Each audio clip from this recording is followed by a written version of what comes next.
billahi minash shaitani rajim. Bismillahir rahmanir rahim.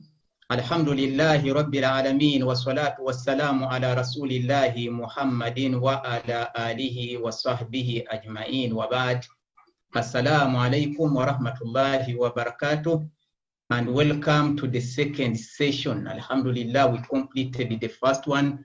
We covered a number of issues, topics related to the understanding of the concept of knowledge or ilm in Islam. And we also compared it to a certain extent with the understanding of the concept in the Western world. So I'll be picking up some of the issues from the previous lecture we had. I'm referring to the last very lecture we had before we broke off 2 weeks ago. That was on the history of human knowledge. I did not say history of knowledge simply because Allah subhanahu wa ta'ala is al-alim, the origin of knowledge, the ultimate source of knowledge, and his knowledge has got no history. The only being without history is Allah subhanahu wa ta'ala. Everything has history, and it is very important to know the history of something in order to appreciate it. You will not be able to value anything without knowing its history.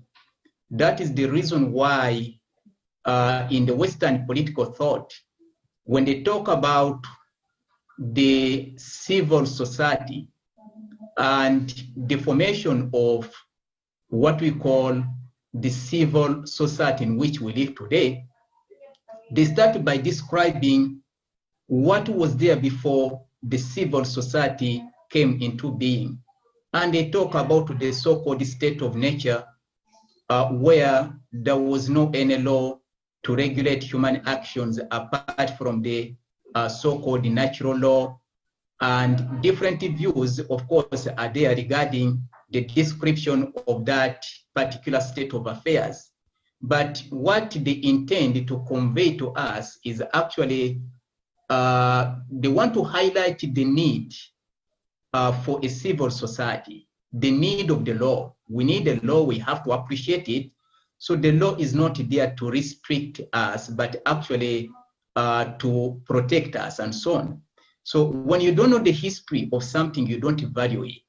And that is the reason why I talked about the history of knowledge. I have prepared slides and I have summarized the reasons why we need to study the history of knowledge. I've not seen any books so far. During the years of my studies and also the years of my service as a lecturer at the Islamic University, Malaysia, I've never come across a book that talks about the history of knowledge, neither in Arabic nor in English. I have tried to search even Tarikhul Marifa in Arabic, which could be translated as history of Marifa or knowledge, and I just couldn't find one. But there are scholars who have written about history of knowledge in the West. The knowledge they are describing actually is very different in nature. Those who have studied the history of Western knowledge or history of Western philosophy must have come across, the view that Western knowledge is traced back to Aristotle and Plato. So they are talking about two schools of thought. So the school that was started by Plato and the school which was started by Aristotle. So they talk about the school of idealism and the school of realism. So what does it mean? They are talking about theories and practices, and I did highlight those issues, that knowledge has been classified into theoretical knowledge and practical knowledge. So talking about inductive science and also deductive science. Again, it is the same story. So that is the history of Western knowledge, meaning that it goes back to the Greek days and it does not go beyond that. So only during that time that knowledge started according to the understanding. However, in Islam, history of knowledge is something that goes far beyond that date. I quoted from the Quran verses that describe the creation of a human being and also the beginning of knowledge. And it is not wrong for me to show you some of the things I've summarized here before I get into the new topic, because that is the link. I need to link from there what we have today, without which what I'm going to talk about will be meaningless. Let us look at some of these things which I have prepared for you here. If you can allow me some time to go through these slides. I trust that they are visible to all of you. Why do we study the history of knowledge in the first place? I have mentioned here because the reason for doing so is actually knowledge, or the concept of knowledge which we are describing will not be, any description of it will not be considered adequate if we don't talk about the history of knowledge. So history of knowledge is one of the fundamental topics in knowledge. Just like civilization, we are going to talk about civilization, inshallah, in the near future. But again, before I will describe civilization in detail, I'll talk about history of civilization so that we know what we are talking about. Now, knowledge has a history, and to be ignorant of the history of knowledge is actually to be ignorant of what knowledge is all about. Because when you talk about the history of knowledge, that entails the very reasons why Allah has granted us knowledge. Knowledge is not something that has been granted to humankind for no reason. Whatever Allah subhanahu wa ta'ala created is for a very serious reason. So knowledge has an objective which cannot be known without revelation. So revelation tells us the reasons why knowledge has been granted to us, and that requires us to study its history, going back to the creation of Adam alayhi salam, because the creation of human being and also knowledge are intertwined. They can't be separated. So when you talk about the history of mankind, talking about the beginning of life, the creation of Adam alayhi salam, we also talk about the beginning of human knowledge. وَعَلَمَ آدَمَ الْأَسْمَاءَ كُلَّهَا. After Allah mentioned the creation of Adam, he also mentioned knowledge. So which means that both go back to the same time, at the same date. And I have also indicated here that when we know the history of knowledge, actually, we value knowledge. No one will ever value something if he doesn't know its history, as I mentioned in the very beginning. And I'm going to talk about the value of knowledge later after this. I have outlined, I think, up to 10 points, if I'm not mistaken, and I'll be explaining each one of them. I trust that the time we have is enough to go through each of those points, bi'iznillahi ta'ala. But I have also quoted some verses from the Quran. This is not to say that these are the only ayat which refer to what we are talking about. There are so many ayat, but I've seen these verses to be very much related to the issue that I'm highlighting here.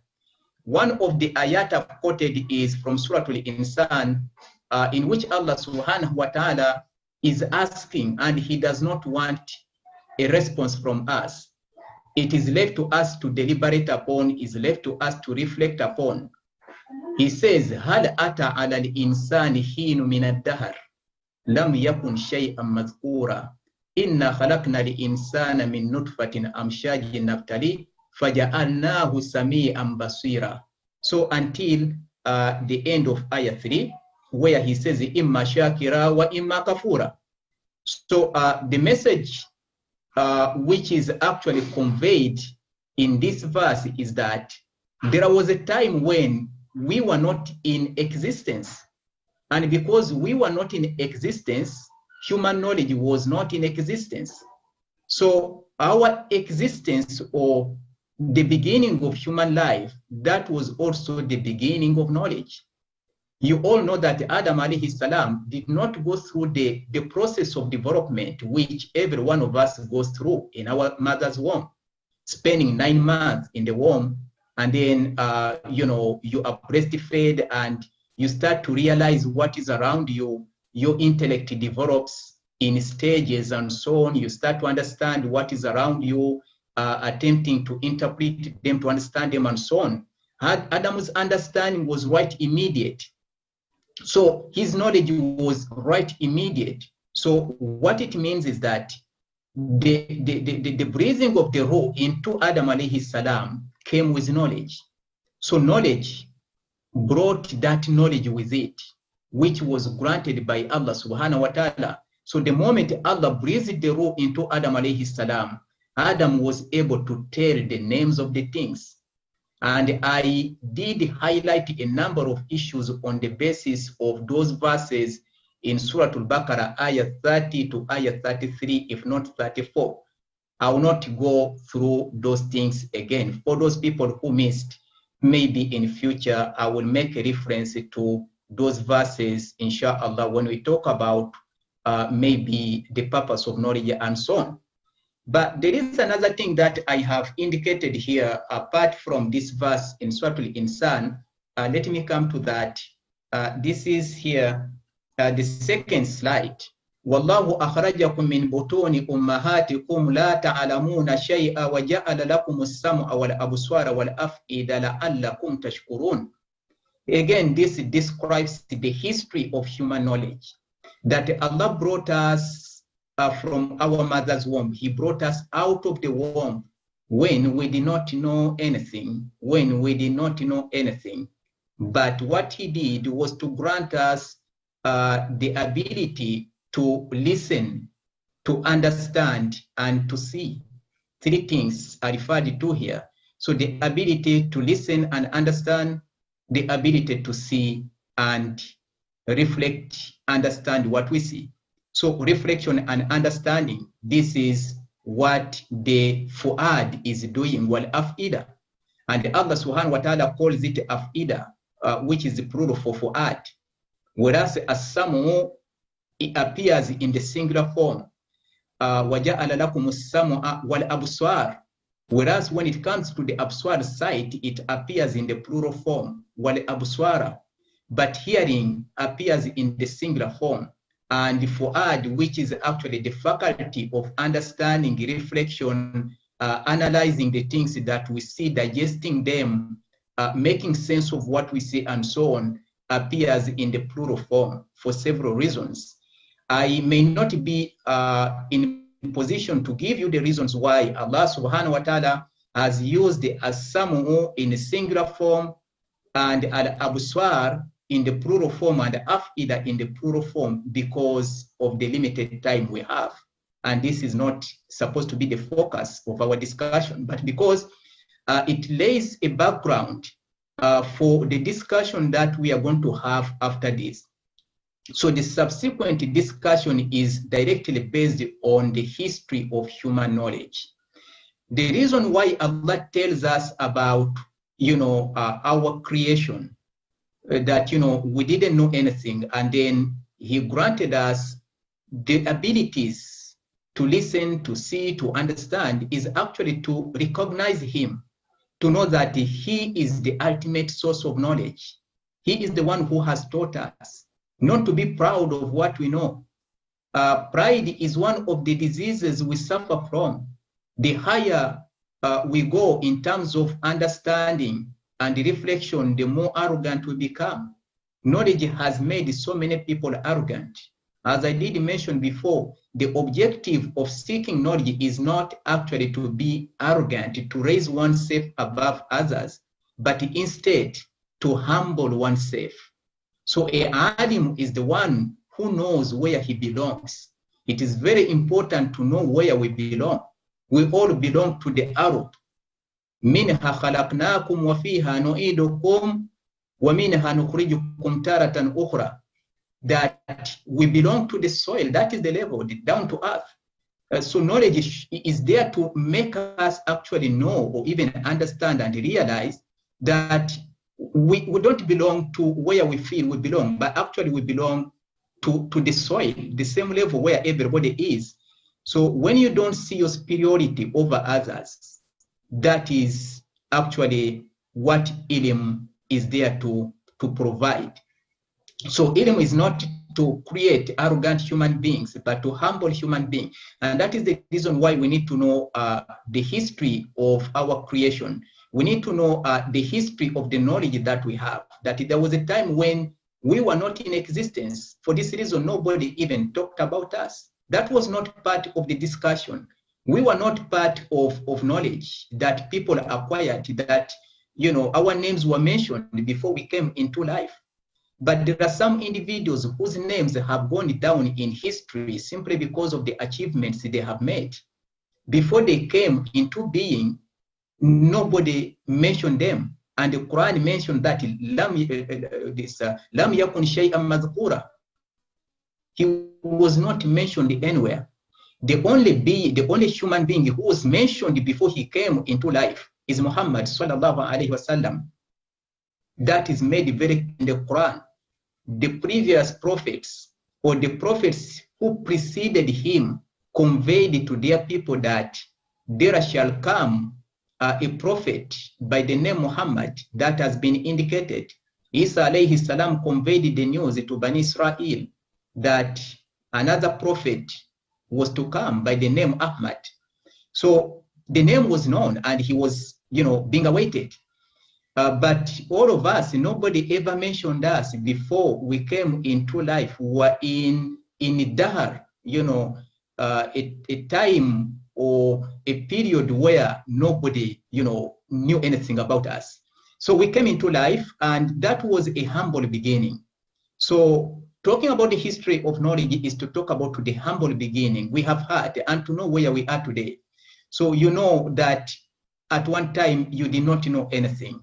I was not born knowing, the concept of knowledge, the concept of civilization, but I have been granted knowledge regarding the concept of knowledge and civilization. I can't say that the knowledge I have today is because of my struggle, is because of whatever. There are many people who struggle, but they fail. Tawfiq comes from Allah.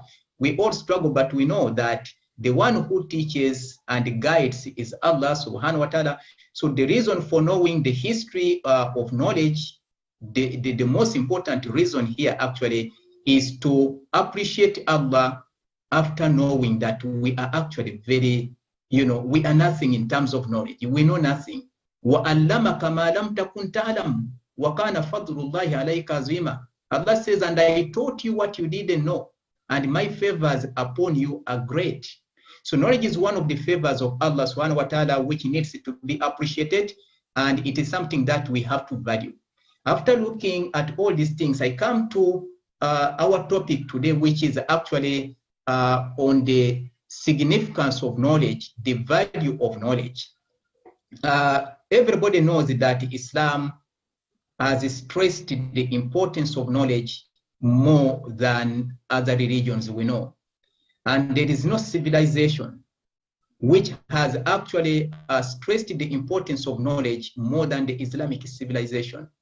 So knowledge in Islam is given a central place. The verses of the Quran are all on knowledge. There is not even a single ayah in the Quran which is not knowledge. Right from the beginning to the end, everything is just knowledge. Either it is khabar, which means it is in news. Allah is telling us about the past, is telling us about the future, is describing what is present, what is here, but we are not able to see it, we are not able to reflect on it.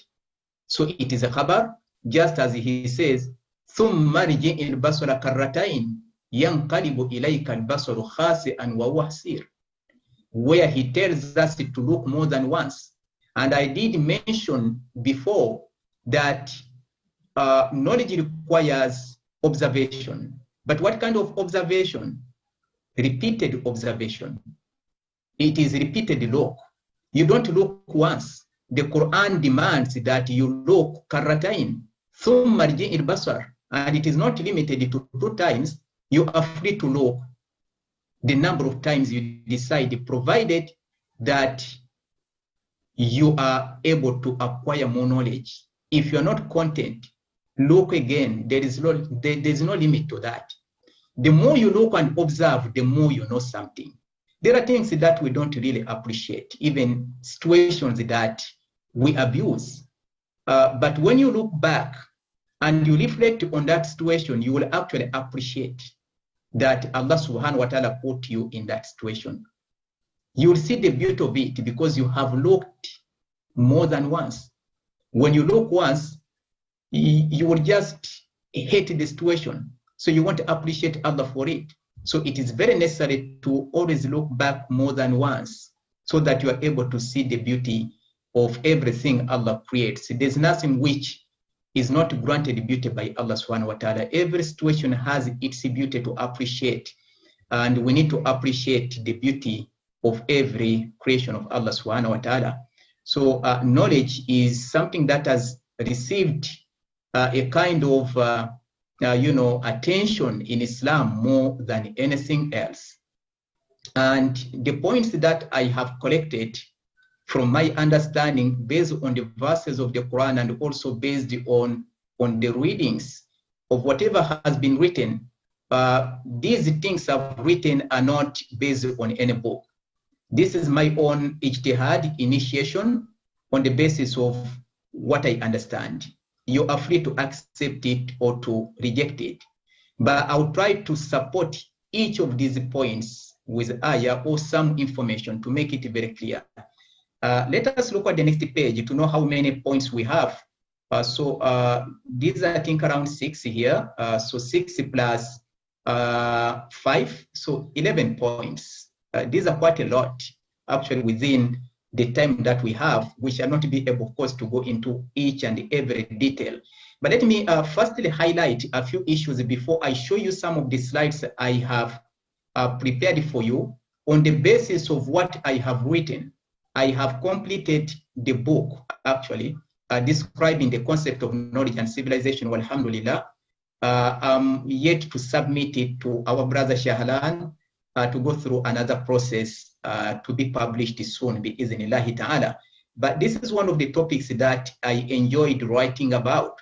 Knowledge is the light by which we are guided with. Yes, knowledge is light. Why is it light? Because it comes from Allah, who is An-Nur. Allah, the source of light. Allah, the source of light. Not to say that Allah is light. No, Allah is not likened to his creation. Allah created light, is not light. He created darkness, is not darkness. He created beings and he's different from what he has created. Laysa kamithlihi shay'un. He doesn't resemble anything. You know, whatever he has created is different from what he is. So Allah is not light. But when we say Allah subhanahu wa ta'ala is An-Nur, is the light, it simply means that he is the source and origin of all light. Knowledge requires two lights. Two lights. The first light is external. That is the sun. And we know that the moon is getting its light from the sun. Without the light of the sun, human senses are actually dysfunctional. When I say human senses, I'm referring to every sense that we have, including the sense of feeling, which is actually the skin, because that is the biggest sense we have. The skin is the biggest organ. So when the skin dies, the person has died. So we are talking about feelings. Our body requires actually light from the sun. When there is no sun, we cannot survive. Nobody can survive in that utter darkness. So Allah created the sun to be the source of energy and to be the source of guidance for human beings. وَسَلَكَ لَكُمْ فِيهَا سُبُلًا. Allah has created ways for us to see, to know where we are going in order to look for rizqi and also to attain knowledge. Subul are made. So light is needed for our senses to be able to see Allah's creation. And that is why Allah created the sun. Alhamdulillahi alladhi khalaqa as-samawati wal-ardu wa ja'ala adh-dhulumati wan-nur thumma alladhina kafaru bi rabbihim ya'dilun. When Allah praises himself, he praises himself saying that he is the one who has created the universe, and he has created the light and the zulumat. Light and zulumat. I will give reasons why zulumat is plural and why nur is singular. So that will come later. So why he created light? He created light so that we are guided in our movement, we are guided in regard to what we see and so on. But at the same time, Allah subhanahu wa ta'ala has given us another light, which is the intellect. So the intellect itself is light of the mind. So the mind requires that light in order to function, to reflect. We need the light to reflect. But at the same time, he sent revelation, which is also light to the intellect. So the intellect is given two lights. There's a light within it, and there's a light which is also sent to it, which is revelation. We know very well that Ibrahim alayhi salam, on the basis of astronomical observation, was able to come to the conclusion in him that is the light of the intellect. So his people were not able to see. Allah subhanahu wa ta'ala talks about people who are blind, and he said ta'amal qulub allati fi sudur. So he talks about the blindness of the mind and not blindness of the eyes as an organ. So the blindness of the mind is what is condemned in the Quran, meaning that light is given, yet some people have chosen darkness. The ayah also tells us that there is light which is very clear. Things are made visible and clear, yet there are those who equate Allah subhanahu wa ta'ala with his creation, which means they are not able to see things with their intellect. So the light given to them is not actually beneficial to them. So guidance from Allah subhanahu wa ta'ala is in that form of light given to the mind, and also revelation, which is also additional light to the one we already have, and also the light which we have outside the mind, which is the sun, is also there for guidance. So that is why I describe knowledge as the light by which we are guided, without which we actually live in darkness.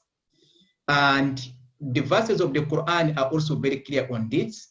لِيُخْرِجَ النَّاسَ مِنَ الظُّلُمَاتِ إِلَى النُّورِ. The reason why Allah sent revelation and he sent the messengers is actually to take people out of darkness into light. So that will be expanded later, inshallah. But acquisition of knowledge is one of the highest forms of worship in Islam, is one of the great ibadat, if not the greatest ibadah, actually. I believe that it is the greatest ibadah, not just one of the great ibadat, but the greatest ibadah. Why? Because as we all know, Al-Bukhari, at the beginning of his book, interpreting the ayah, yarfa illahu lazina not that ayah, but shahid Allahu annahu la ilaha illa Allah wa ulul ilm qa'iman bil qist, as the ayah goes.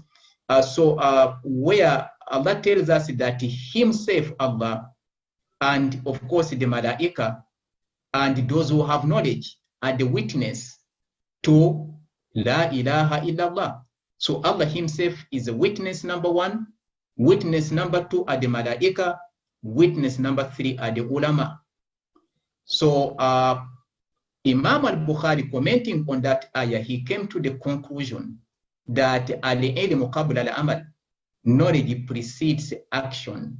So before you perform, you have to seek knowledge. So illa alladhina amanu wa amilu salihat, that particular ayah, illa alladhina amanu wa amilu salihat, scholars have concluded that the ayah implies that we have got 3 duties to perform in regard to knowledge. And he said that there is no Iman without knowledge. So knowledge precedes Iman. You don't believe in Allah without knowing Him. You believe in Allah because you know Him, and you know Him on the basis of His creation. Man arafa nafsahu arafa rabba. The one who knows himself will know Allah. You can see the greatness of Allah in you, what He has created in you, which nobody else can create. So on the basis of that knowledge, you declare your belief in Allah and say, La ilaha illallah. So knowledge precedes that statement. And for us to believe in Jannah, we are told about Jannah. So we fear Jahannam because we are told about it. So our fear is not baseless. Our fear is evidence-based. Our Iman is evidence-based. Again, is knowledge. So the ulama say that we have got 3 duties. Number 1, ma'arifatul haqq, to know the truth or to know what is right, differentiating the right from the wrong. Having the knowledge, that is the first duty, to have the knowledge. And the second duty is al-amalu bih, to practice the knowledge or to translate knowledge into righteous actions. And ad-da'watu ilayh, to call others to knowledge and righteous actions. So in Islam, when you talk about knowledge, we are actually talking about 4 things. We talk about acquisition of knowledge, which is made obligatory because of its importance based on the ayat of the Quran and Hadith. We need the knowledge in every situation. But secondly, we talk about putting knowledge into practice, which is to apply the knowledge. That is another duty. And thirdly, we talk about preservation of knowledge. Knowledge has to be preserved. That is the reason why Allah subhanahu wa ta'ala mentions the pen, nun wal qalami wa ma yasturun. Among the things Allah subhanahu wa ta'ala swears by is the pen. I swear by the pen, nun wal qalami wa ma yasturun. And the pen and what it writes, meaning knowledge, the knowledge that has been preserved in the form of writing. That's why we talk about Quran, because it is there, it is written for us. Otherwise, many of us wouldn't know what the Quran is if we did not have it written. So another thing is that we also have a duty to disseminate the knowledge. So when you talk about the importance of knowledge, we are actually referring to knowledge acquisition. We are referring to application of knowledge. We are talking about preservation of knowledge. We are talking about dissemination of knowledge. So each is valuable, and each has got ayat and hadith to support its significance. So it is the highest form of worship, ibadah, to seek knowledge, to put knowledge into practice, to preserve knowledge, to disseminate knowledge. That is a great ibadah. I don't think of any ibadah beyond that. If you can mention to me any ibadah outside those ibadah that I've mentioned, acquisition of knowledge, application of knowledge, and preservation of knowledge, dissemination of knowledge, if you can mention any ibadah outside that, I think I'll be very happy, because I cannot think of any ibadah outside that, meaning that it is actually the only ibadah we do.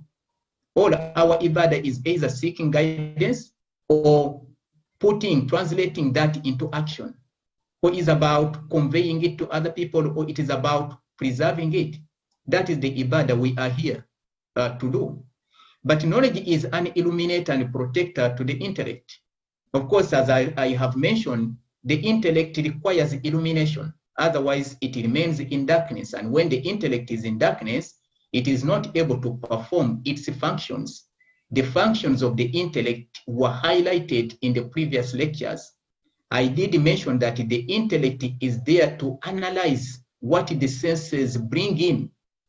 So the senses bring into our heart a lot of information which the intellect, is there to digest, to analyze, and even to make decisions. So the one who makes a decision is the intellect, is not the senses. And the one who understands is the intellect, is not actually the senses. The senses are useless without the intellect. I talked about the relationship between the intellect and the senses. The intellect needs the senses, and the senses need the intellect by all means. So knowledge, again, is one of the tools to overcome adversities. We all know that the life of the dunya is actually fitna, is a test created by Allah subhanahu wa ta'ala. We are tested in every situation, whether the situation is pleasing or displeasing. But we have to know that there is no situation that is not a fitna to us. So we need to be very careful. If this situation is pleasing, you know that that is a test to you. Allah is testing you to see how you deal with that condition. What makes you happy? Are you going to be among those who appreciate Allah? Imma shakira, you're going to appreciate him for that. Or imma kafura, or you are going to commit kufur, not to appreciate what has been given to you. And if you have been tested, Allah subhanahu wa ta'ala again is testing you to see whether firstly you are going to have istiqama, continuity. You have been doing a lot of good, pleasing Allah subhanahu wa ta'ala, waking up in the night, performing your salahs regularly. So Allah wants to see whether you are really sincere and you are truthful, not really telling lies, that even when you are tested, this does not affect your momentum. So you continue doing what you have been doing during the time of ease. That is very, very important, based on ayah 1 to 3 Surah Al-Ankabut. Alif Lam Mim, ahasiba an-nasu ayutraku ayaqulu amanna wa hum la yuftanun wa laqad fatanna alladhina min qablihim fala ya'lamanna Allahu alladhina sadaqu wa la ya'lamanna al-kadhibin. So all these trials are there in order to prove to us. Allah already knows, but just to show us where we are in regard to Iman, whether we are truthful to what we say or we are actually telling lies. So knowledge is there to help us face the different adversities in life. Several adversities are there. I don't have to mention them, but when you know how to deal with those adversities, then the adversities will not be as big as we perceive them. You need to prepare yourself because you know that you are here to face those adversities and you have to be successful. So fundamental knowledge required here is to know that dunya is there for us to go through the different tests. That is fundamental knowledge. But the second fundamental knowledge is to know that after adversities is what? Allah subhanahu wa ta'ala talks about victory, he talks about happiness and so on.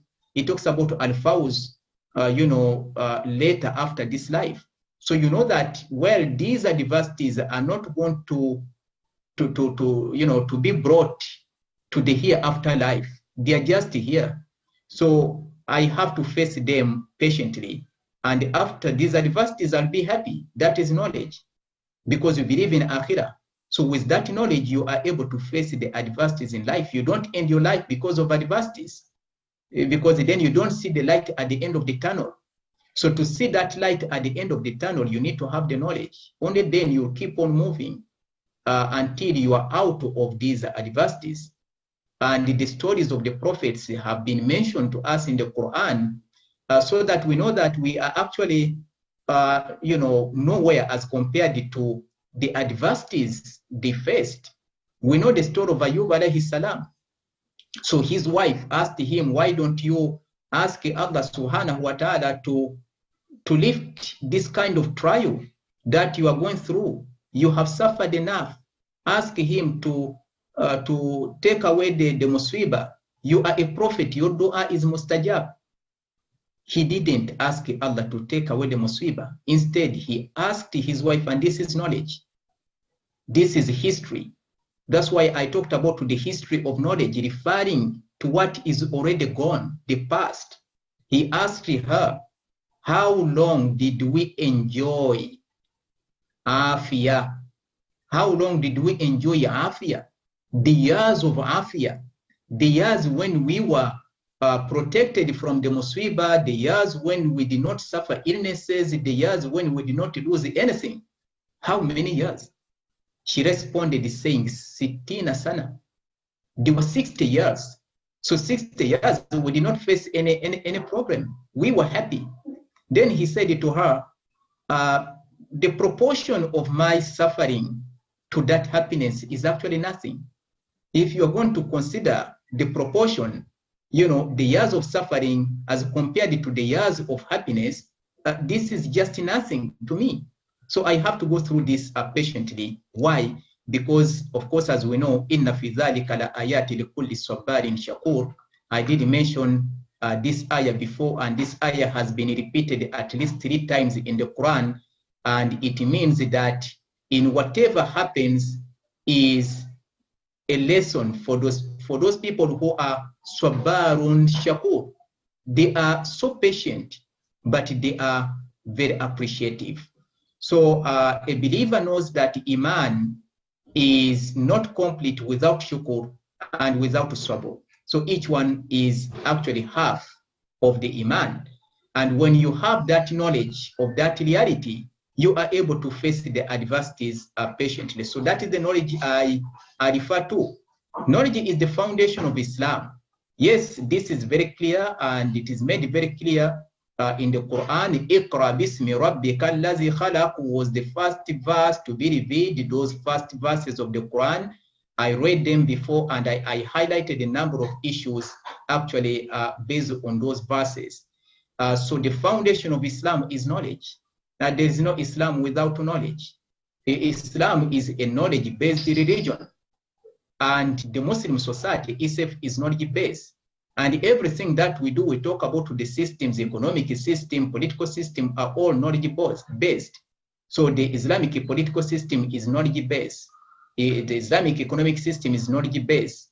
All these are knowledge-based, and the knowledge we are referring to is the knowledge that has come from Allah subhanahu wa ta'ala, not knowledge that is actually disputed, because the truth is always one, and darknesses are many. That is why Allah talks about zulumat, because darknesses are too many, but when it comes to knowledge, there is always one way, which is made very clear. So knowledge is the key to ultimate felicity and achievement of our purpose here in this life. So of course, there is no sa'ada in akhirah without knowledge. So you need to have the knowledge, especially regarding akhirah. You need to have knowledge on how to attain sa'ada in the hereafter life.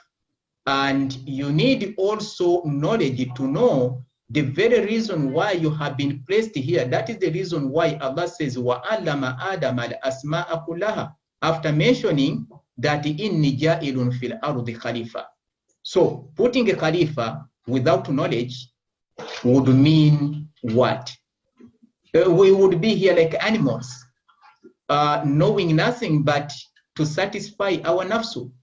But he gave knowledge to Adam alayhi salam, so that he knew what to do, and this knowledge has been passed down to the subsequent generation, so that they know what to do here. So again, that is knowledge regarding the different ibadat. And when we talk about different ibadat, we mean the different amanat. Amanat in plural, amana, amanat. Because amanat, according to Abdullah bin Abbas, simply means wajibat, the different duties and the responsibility. Every duty requires knowledge. So before you jump into duties and the responsibilities, get to know what kind of responsibilities and the duties you are going to perform. Don't just simply accept a position without knowing what are the things you are required to do. Don't just look at the size of the office and you say, well, I have no objection to accept this position. Know the duties. You may not be able to perform those duties. So knowledge, again, precedes action. whatever you are to do, seek knowledge about it. You want to marry? Seek knowledge from the people of experience. Fas'alu ahla zikr. Ahla zikr, these are people of experience. They have gone through life. They know what kind of difficulties one faces in marriage, the ups and downs. They will advise you. So then you will decide whether you are ready to face those kind of difficulties successfully, or you are not ready. So it's left to you again after you have the knowledge to decide. Knowledge is the foundation and backbone of civilization. This is a very important point, but I don't want to highlight this issue because I don't want to go into the details of this issue, because the next issue we are going to talk about is civilization. So I will talk about it, inshallah, if you can allow me to delay it to that time, how knowledge becomes the foundation and backbone of civilization. So it is just like a skeleton. So we talk about the human flesh. The human flesh is attached to the skeleton. So when you talk about civilization, we actually talk about human achievements. So whatever achievements we make in life, they are only possible because of knowledge. And every achievement is attached to knowledge. So it becomes the backbone of it, and it becomes the skeleton of it. So, and the anchor of civilization is also knowledge. That I will talk about it later. So where there is no knowledge, there is no civilization. And where there is a civilization, there is knowledge. So civilization is actually knowledge at that advanced state, when you can see the fruits of knowledge, when you can see the fruits of human thinking, human thought, when you can see the concepts translated into things that are visible, then we talk about civilization. So this concept has been translated into something visible, tangible, material, and so on. So knowledge is the mind, is eye, and sustenance. Of course, this is already covered, that our mind requires light, and knowledge is that particular eye by which the mind sees. But the mind requires also sustenance. In the same way, your body requires sustenance. So you have to feed your mind, but you have to feed it with what it can digest. Don't feed your mind with what is beyond its ability to digest. That is the reason why Allah subhanahu wa ta'ala did not reveal the Quran at once. It would be impossible for the human mind to digest. So he revealed the Quran gradually, so that human beings would be able to digest, and that is how we teach it. We teach it also in the same way it was revealed. You don't teach the entire Quran in one day to somebody who intends to be a Muslim. Otherwise, his mind will not be able to digest what you are talking about. And even when you teach, you have to be focused. You don't teach so many things that students will, instead of getting guidance, they will get, or they will end up, being misguided. Confusion, because things are beyond the digestion of their mind. Khatibun nasa ala qadari uqulihim. A wise person is seen in the way he teaches. He teaches people based on the level of their understanding. He does not teach issues that are beyond the level of people's understanding, which are not, of course, digestible. But what they can digest is what he teaches. Knowledge is the foundation of life and its guide. Of course, there is no life without knowledge. Life must be based on knowledge. And knowledge is there to guide life. So knowledge guides life, and it is also the foundation of life. This is a very interesting point. I have the details concerning this, but I'm sorry that I cannot provide you with all the details because of the time. So knowledge is the engine that drives the human development. Again, this is already covered. Human development is not possible without knowledge. So it is the engine that, of course, leads us wherever we want to go. And knowledge is one of the good deeds, of course, which continue to benefit a human being after this. This is based on the hadith. And I have some details here of some of the issues, not to say all, but some of these issues have been highlighted here. Time is already embrocating us, but let us look at just maybe 2 slides, not to say all.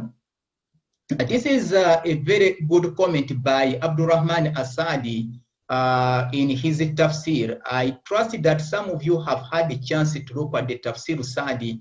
I find it very interesting indeed, the way he has interpreted the verses of the Quran.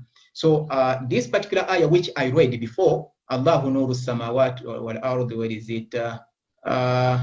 This is about light anyway, not to go through the verses, but is all about light. Allahu nuru samawat again talks about light, and it talks about also darknesses. So light in the Quran appears in the singular form. You will not find anwar in the Quran, anwar, which may be taken as the plural for nur, but what we find in the Quran is nur.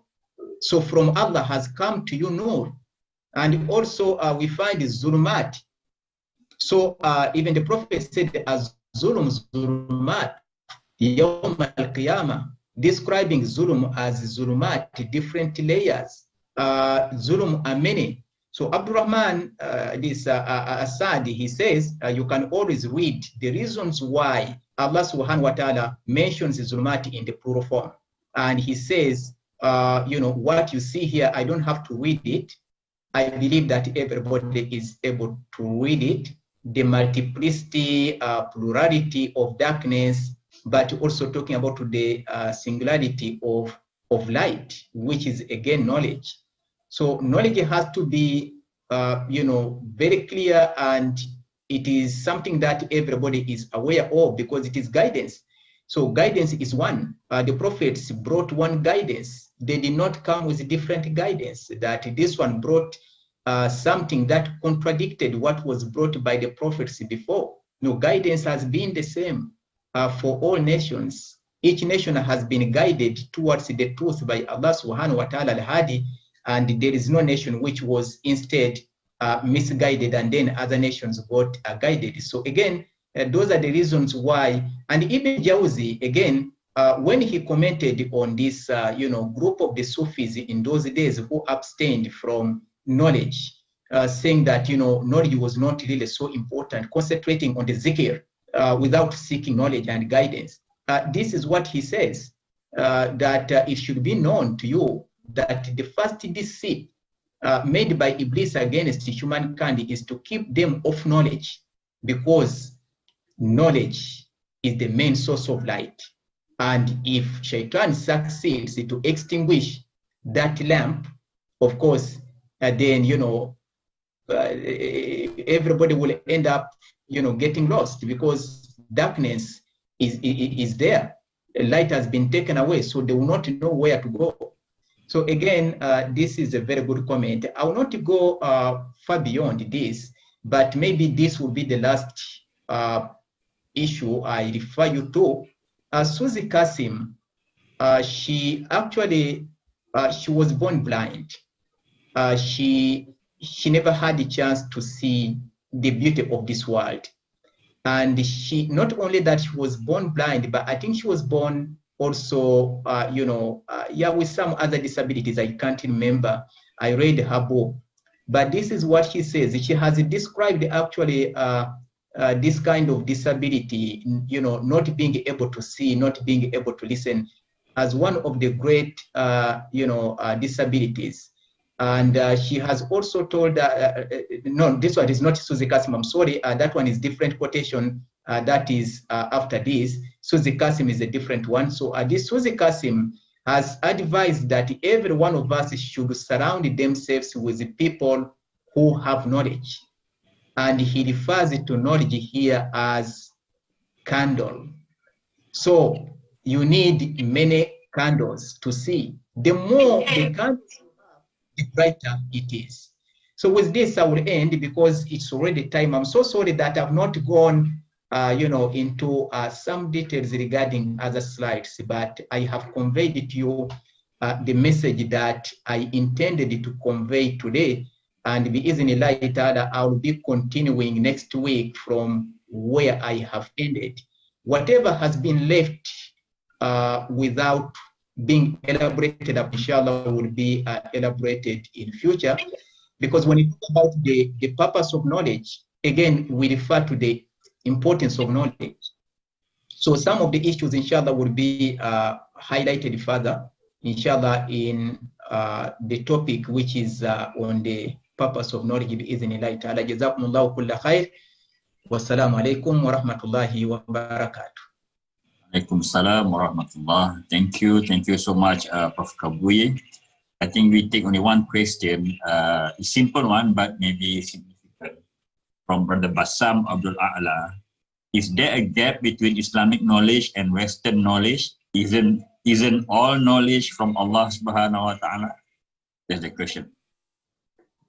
Well, that depends on what we call knowledge. The definition of knowledge is very, very important. And I would suggest that whoever is writing about knowledge should mention in the beginning what he means by knowledge. Because there is no one definition of knowledge. Different people have defined knowledge differently. So if by knowledge you mean the guidance that has come from Allah, as mentioned by many ulama, the guidance that has come from Allah, then Western knowledge is guidance to a certain extent, but is not actually guidance for those who want to know about Allah, who want to know about Akhirah. Because the Western knowledge has lost that link, between man and God. So it does not link knowledge to Allah subhanahu wa ta'ala. It doesn't recognize him, which you call secularization of knowledge, which is to detach knowledge actually from its source, Allah subhanahu wa ta'ala. And that is the reason why Allah commands, saying, Iqra bismi rabbik. When you read, you should actually read with the objective of knowing Allah subhanahu wa ta'ala, recognizing him as the source of knowledge, is the one who has taught you what you didn't know before. So Western knowledge and Islamic knowledge are very different in many, many ways. And I would love to highlight the differences, if possible, maybe in future. Let us see, I might create a space for that, to talk about the differences. There are big differences actually, because we are talking about epistemology. And when you talk about epistemology, we talk about the worldview as the foundation of knowledge. So Western worldview, or the so-called secular worldview, is the foundation of Western knowledge, whereas Islamic worldview is the foundation of Islamic knowledge. And both worldviews are actually very different. Indeed, I have highlighted some of the issues related to the worldview, I think in the last chapter, if not the one before the last. Allah willing, I'll be able to further explain some of the differences. Bi-idhnillahi ta'ala. Jazakallahu khaira. Thank you so much, Prof. We'll see you again. Actually, Prof, Kabuye time is on Saturday at 3 o'clock. Yeah, only this week that we switch with Prof. Fatmir. Next week, you're coming back on Saturday. Okay, everyone. We'll see. Tonight, we have a special guest. Prof. Malik Badri. So, alhamdulillah, we are very fortunate to have him. So, make sure everyone will be there, inshallah. Until then, we'll see you tonight or in other classes. Assalamualaikum warahmatullahi ta'ala. Wa alaikum salam wa rahmatullahi wa barakatuh.